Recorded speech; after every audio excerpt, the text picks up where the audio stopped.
ప్రపంచ ప్రసిద్ధి చెందిన అతి పవిత్రమైన తిరుమల తిరుపతి వెంకటేశ్వర స్వామి సన్నిధిలోని లడ్డు ప్రసాదంలో నాణ్యమైన ఆవు నెయ్యికి బదులు యానిమల్ ఫ్యాట్ జంతువుల కొవ్వు నుండి తీసిన నూనెను వాడారని చెప్పేసి ఇది సాక్షాత్తు ముఖ్యమంత్రి చంద్రబాబు నాయుడు దీన్ని ధృవీకరించారు.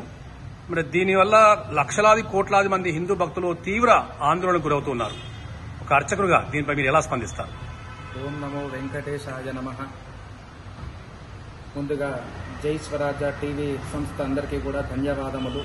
ఈ యొక్క మంచి విషయాన్ని తీసుకొని ఉన్నటువంటి ఆలయంలో అర్చకులందరితో కూడా మాట్లాడి ఏం చేస్తే బాగుంటుంది, ఎలా చేస్తే బాగుంటుంది అన్న యొక్క అభిప్రాయాన్ని తెలుసుకొని ఈ యొక్క విషయాన్ని మీరు ప్రపంచాన్ని అన్నిటికీ కూడా చూపిస్తున్నందుకు మరొకసారి జై స్వరాజ్య టీవీకి ధన్యవాదములు.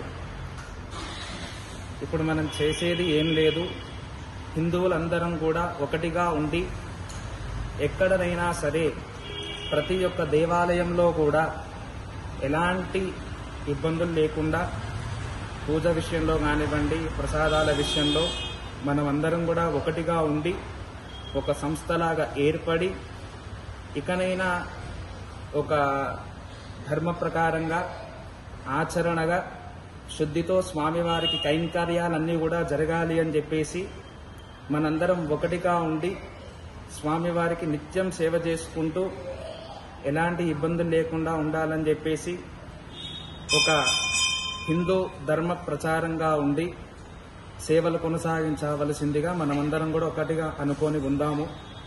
వెంకటాద్రి సమం స్థానం బ్రహ్మాండే నాస్తి కించన వెంకటేశ సమో దేవో న భూతో న భవిష్యతి. ఓం నమో వెంకటేశాయ నమః.